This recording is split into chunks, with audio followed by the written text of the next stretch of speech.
Selamat bertugas, semoga kita selalu diberikan kekuatan lahir dan batin.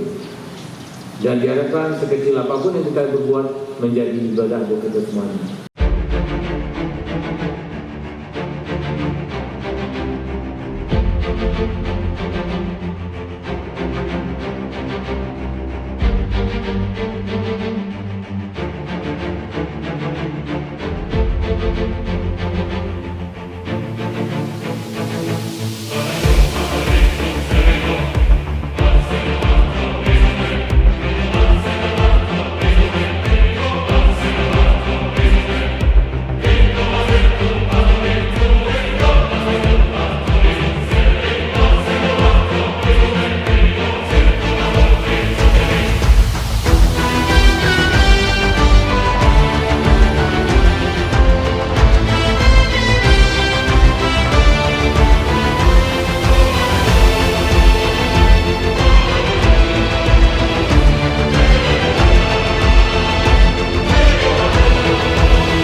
Selamat bertugas, semoga kita selalu diberikan kekuatan lahir dan batin.